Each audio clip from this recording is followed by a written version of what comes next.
Today, we are going to be talking about a topic that we're really going to dive deep into in the Healthy Christian Woman Boot Camp on day 5, which is talking about how your health is connected to your wealth. And so, we're going to talk about this subject because, if anyone who's ever had aging parents or just loved ones in your life, you could see this play out.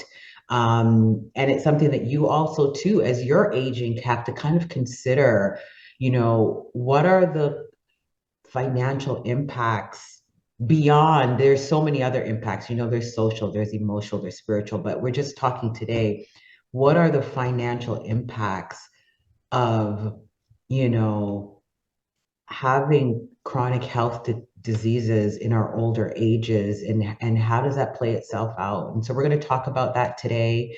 um, we're going to start off with some slides with real people, and even as Gigi are talking, we've had people in our own lives that we could talk about too, but we wanted to make it, put faces to this and put real scenarios to this conversation, because it's something that's happening every single day. It's something that's such a reality, especially in our North American culture. And so we're just going to talk about how your health is connected to your wealth. And hopefully, this will inspire those of us who are in that process of aging now to say, wait a minute, I need to stop and really consider that me taking care of how I treat my body and my health may prevent me from future financial crisis that could possibly happen. So, Yeah. All right. So for those listening on the audio, mhm. um, we are going to share some slides, as Sersie mentioned, and we'll read them so that you can kind of see or hear what's being depicted in the slide. And I just want to also point out the fact that these slides are taken from an Instagram post that Mhm. that about an article that was published in the New York Times, and we'll be sure to include the link to that article in the show notes for this episode. But and I'm just showing just a sample of the pictures and the statements and comments that were depicted in this Mm. article. And in this picture, I'm looking at an older woman who looks pretty distraught. And the comment or the note at the bottom says, before her husband died, Dottie Burt exhausted their savings on his 2-year stay in an assisted living facility before he qualified for Medicaid and moved into a nursing home. Mm. Here's the second one, and this is a picture of a woman, probably I would guess maybe in her early 40s, um, helping her mother in a wheelchair. And at the top it says, it's a quote, "I was thrust back into a caregiving role full time." Phelan Lewis sacrificed a promising career as a research director in England to return home to Nashville after her mother had a debilitating stroke. They ran up $15,000 in medical and credit card debt. All right, and here's the third one. It's a picture of an older couple, and it says at the top, I'll let go of everything if I have to, but it's a very unfair system." Mm. And then the note at the bottom reads, "Margaret Newcomb cares for her husband, Tim, who has dementia, at home instead of a care facility in an effort to protect their retirement savings." So these are real life scenarios of people who have basically are in financial straits or a career disruption, and as a result of a health issue. And a lot of times, we think it's just how it has to be. This is just the way it's supposed to be. And the reality is, and we can learn from the blue zones that you don't have to, you know, be in this position where you just because you get older, you get sick, and therefore, you run out your savings, you disrupt um, the people in your life who you love and care for, their lives, because they have to interrupt their lives to take care of you. And it doesn't necessarily have to be that way. And what I think, what we want to talk to you about today is really, stacking the odds in your favor. There's never any guarantees in life. Mm-hmm. There's never any guarantees that I'll never end up in a nursing home, or I'll never find myself in this position, or I'll never put my children in this position. I mean, I hear my mom tell me all the time, her goal in life at this point, she's in her mid 80s, is she doesn't want to be a burden on her children, and she doesn't want to end up in a nursing home. So what keeps her motivated to eating right and getting on the stationary bicycle every day and going to her personal trainer twice a week to lift Your weights mom. is she doesn't want to be a burden on her children, or end up in a nursing home. So, this is a topic that you can, kind of take and say, I want to try and do something to reduce my risk. Or, a lot of times there's a tendency to want to kind of succumb to, what you've seen and what you've experienced, and assume that that has to be your lot in life. And I certainly hope, the former is more where your head is at in terms of stacking the odds in your favor. And that's what we really focus on with the Healthy Christian Woman Boot Camp. Yeah.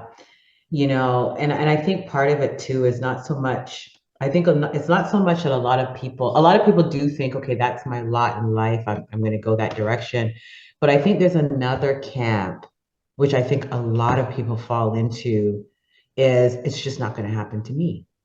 And so there's this idea of putting your head in the sand, like, no, I'm going to always have my mind and my memory. I'm going to always be in good shape. I'm going to always be able to have my physical capabilities. And I'm not going to be the one that has the stroke. I'm not going to be the one that has the heart attack. And a lot of times, because we think that we're always going to be the exception to the rule for something bad happens, it puts the masses into this situation where we kind of neglect our health. You know what I mean? It's just like where we're saying on the other side is, there's no guarantees. You could only do the best with the knowledge that you have. So like Gigi was saying, it's not a 100% guarantee that nothing bad will happen. But if you do whatever it is that you have available to with the best knowledge you have, you put yourself in the best position. But the other hand of just ignoring it or just hoping that you'll be the exception to the rule is not really an action plan. Right. Like it's more of a passive way of really just ignoring what could possibly be, and then gives you a higher chance of actually being in those situations. And as I've aged, it's something that I think you don't really think about when you're young. I don't know, for me, like you don't really think about it when you're young, because when you're young, your parents are fairly young, and so you're like in this bubble. But it's not until you start getting older, and then your parents are now elderly, that you really start seeing this thing really come to life. I've had scenarios where I've had friends who had to put their parent in a nursing home, and how devastating it is. And we're not just talking about, there's a financial impact. Yes, this is what we're talking about today. But even beyond the finances, guys, there is so much emotional and psychological and spiritual drain that comes with all of it mixed into one. So even though we're just narrowing on the finances today, it really comes as a full package of a lot to deal with. And so, I even have another friend who, has to come home and take care of a family member. She still has her job, but the stress, the ability that for her to say, you know what, I want to get a second job, or I want to explore this other avenue financially for myself, is not available to her, because she has to put the majority of her time to help her family. And I just want to say this loud and clear: helping our loved ones, being there when they're down, caring for our parents, caring for our sisters, our brothers, or anybody that gets into a situation is what we do as family. Right. We're not even Right. negotiating that. We're not bashing that. That's what we do. That's what we do when Yep. we love someone. But Yep. what we're trying to say is let's find ways if we can to see if we could avoid it, because what it does, it actually helps everybody in the family, because now your parents are aging good, you're aging well.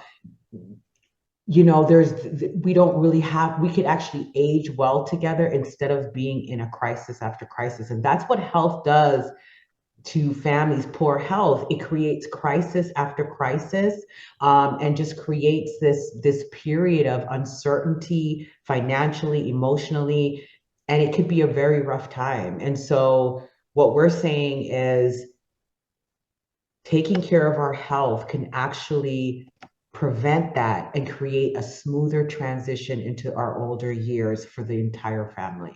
Right. And just to unpack like dementia, for example, because we were talking a little bit about this before we started recording. Um, the reality is that 90% of Alzheimer's, which is the main cause of dementia, is preventable. And a lot of people don't understand that. And that's why when we say stacking the odds in your favor, this is what we're talking about. If 90% of Alzheimer's cases is preventable, um, then, you know, it need not happen in 90% of the cases, right? And so what are some of the things that you could do to reduce your risk of Alzheimer's? Yeah. And I'll say that, you know, it starts with what's at the end of your fork. And based on the research, the studies, the numerous studies that have been done, eating like Mhm. Daniel, which is a Mhm. whole food, plant-based dietary pattern, is your Mm. best defense to preventing dementia and Alzheimer's. Mm. The only way that you're guaranteed Alzheimer's is if you have specific genes, one of which is Mm. Down syndrome, Okay. Huntington's disease. Okay.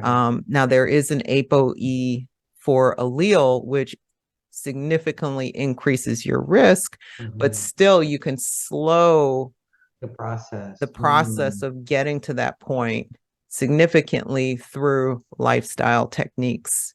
Mm. And so that's what we're talking about. And this is what the whole Healthy Christian Woman Boot Camp is designed to do, is help you to take charge of your health by inviting God into that space, into that health journey, to help you get on track with how you eat and your lifestyle so that you can live a long, healthy life. And so, you know, stroke, which is, you know, a form of cardiovascular disease, and heart attack, which was one of the other examples Mm. given. And I don't know the age of the woman in the photo, but she certainly didn't look that No, old. she didn't look that old. She looked, No. I would say, at the most 60 something. Yeah, early Yeah. 60s Mm-hmm. probably. Mm-hmm. And yeah, because her daughter looked barely 40. I mean, Yeah. she did Yeah. not look that old. And Mm-hmm. these, again, stroke and heart attack are largely preventable diseases. And again, it's with lifestyle. It's what you're choosing to eat on the regular, that impacts your risk of getting one or more of these disease conditions. So Mm. so if you can prevent 90% of Alzheimer's and, you know, most of the heart disease and Mm-hmm. cerebrovascular diseases, you know, which can turn into, you know, some sort of a stroke event, um, why not? Why not stack the odds in your favor? And, you know, I had a conversation with someone recently around this. Okay, I know what to do in theory, but I Mm. can't quite get there. Mm. And like in terms of like taking the step to get there and do something, and that's what this boot camp is designed to do. It's designed to Yeah. help you break through that limiting belief that has caused you to know better but Accept. not do better. Yeah. And what's awesome about eating like Daniel, whole food plant-based diet is it's for the now and it's for the later. You Hmm. know, it's to prevent chronic health issues that you're dealing with in present time, high blood pressure, diabetes, you know, possibly a stroke. But it also is insulating the process of how you age over the long term. So to me, it's like, you know, a lot of times people struggle with giving up certain foods or giving up their, you know, whatever that they eat on a regular basis. But when you think about the gains, when you think about being healthy in your present time, and then you think about being healthy long term, and then you think about, as your mom would say, not being a burden to your family, being able to live unassisted for as long as possible, maybe in your own home, in your own community, with your same friends, and being able to emotionally and intellectually connect with your memories and your family for the longest possible time.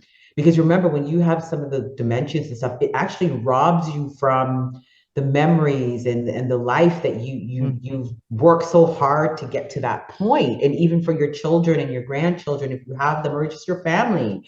And so when we really start analyzing the the drastic action of eating whole food plant-based. So I know a lot of times people are like, you know what, I just can't make the leap because it just seems so extreme. It seems so radical to give up these foods.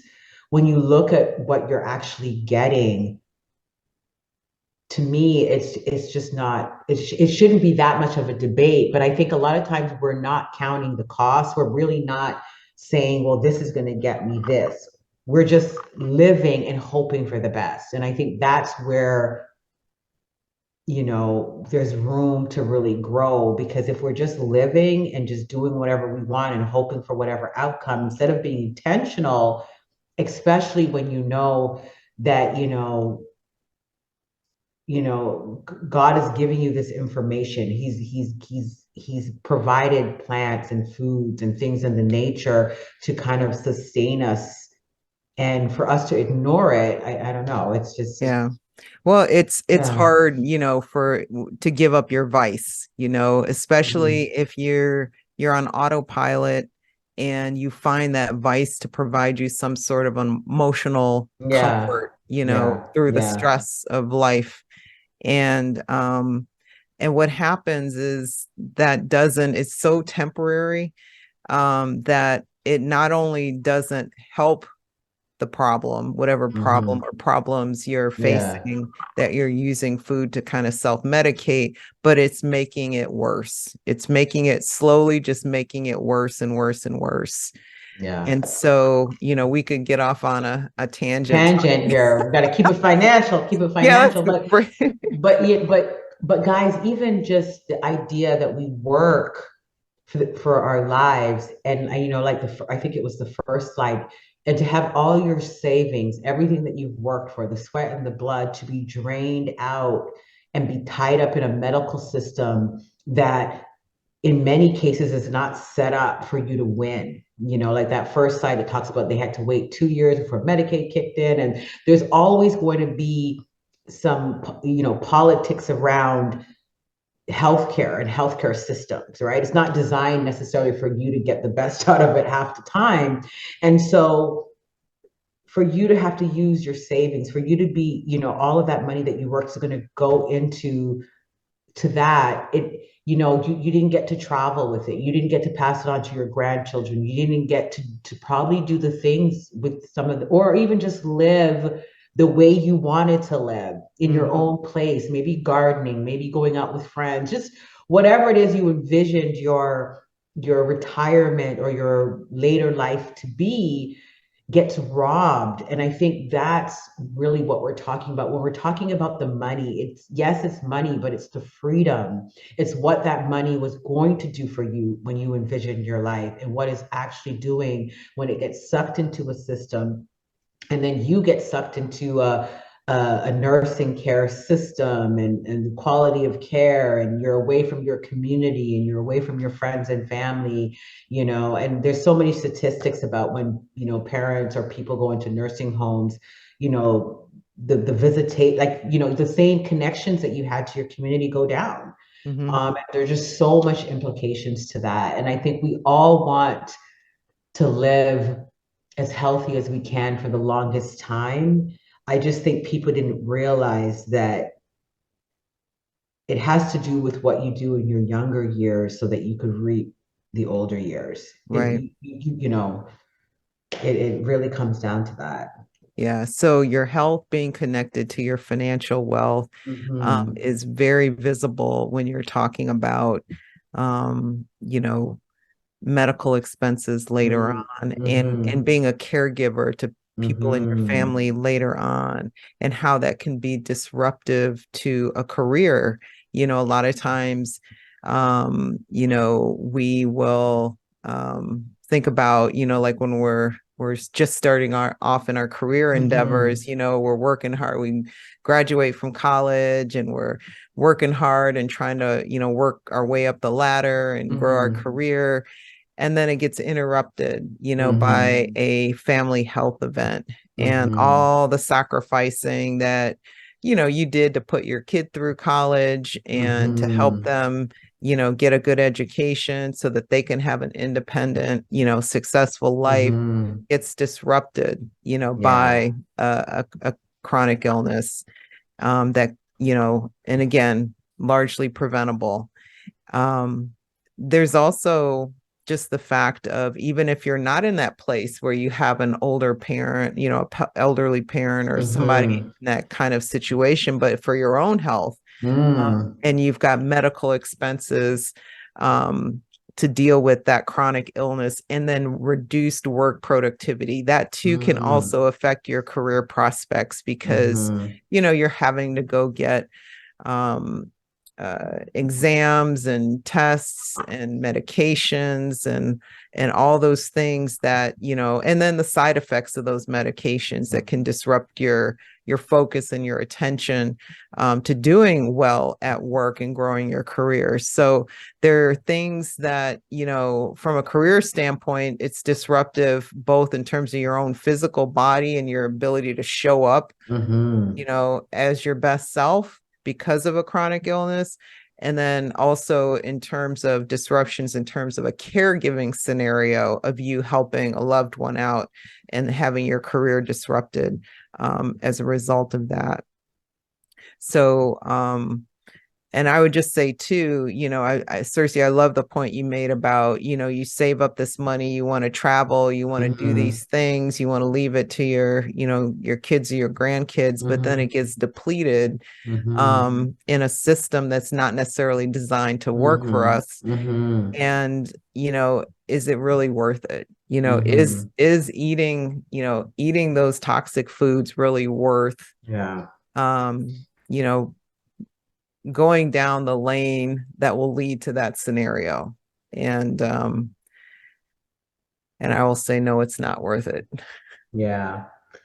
And so if you're someone that's into, you know, if you're somebody that's just into financial stewardship, then part of that stewardship, you have to say, well, I am my biggest asset to my financial success. And so taking care of myself is a part of that portfolio.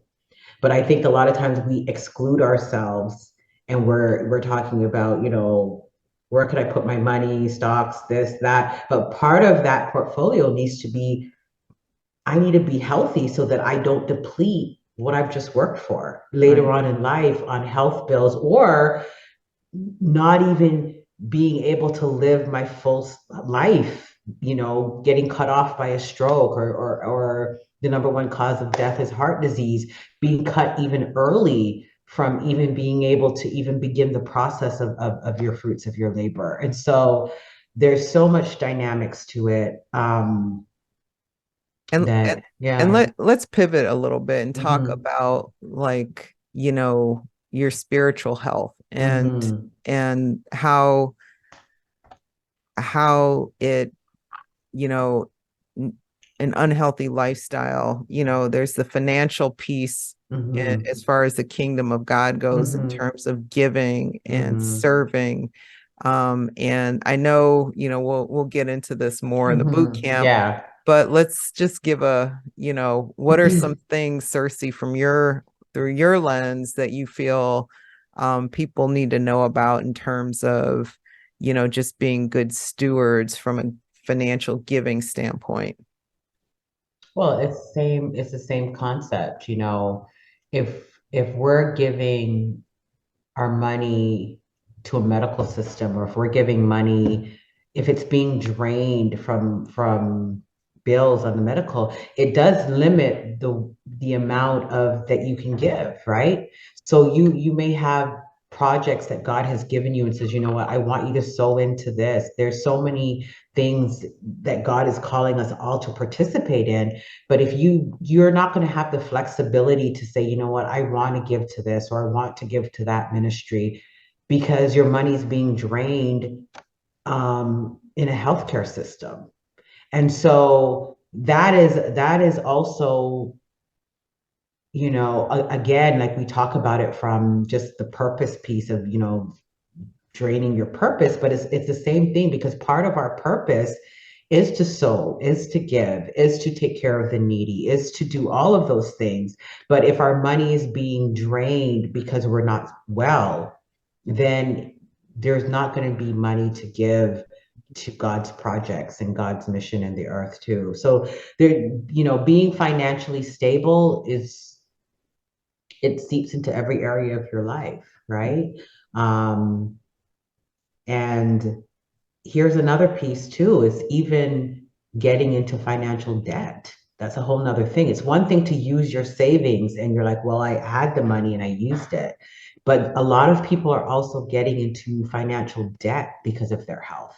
And that puts another layer of stress. People are going bankrupt. There's a lot of things that happens because of the medical system that we get tied up in, that again is not designed to support you financially. If you don't have the resources to pay in certain situations and you're unhealthy for whatever reason, you could be eaten alive by the medical Yeah. system, And so that's another piece to it, that a lot of people are dealing with the residue of, having a stroke, maybe being off work for that 3 months, so they didn't have insurance, and then they have all these medical bills, and then they have they weren't able to go back to work, and then the bills pile up, and it's this snowball effect that could really overtake you, that started with a health crisis. And we're not saying that health crises don't happen, but what we're saying is, if we can put ourselves in the best position and do the best that we can,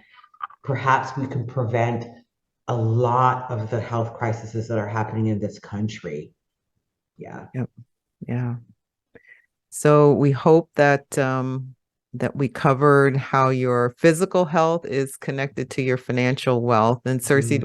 were there any other points you wanted to mention? No, the biggest point, guys, is if you want to really dig deeper into this, or if you feel like, maybe you're seeing this in your family right now, maybe you have an elderly parent or somebody that you are taking care of, and you're like, I want to change it for myself and for my children. Then you want to make sure you go ahead and just sign up for the Healthy Christian Woman Boot Camp. We are going to dig deep into this into day 5, but we have, 4 other powerful topics. It's for 5 days of virtual boot camp. And so, yeah, I would go ahead and share this podcast with your family, your friends, and sign up for the boot camp.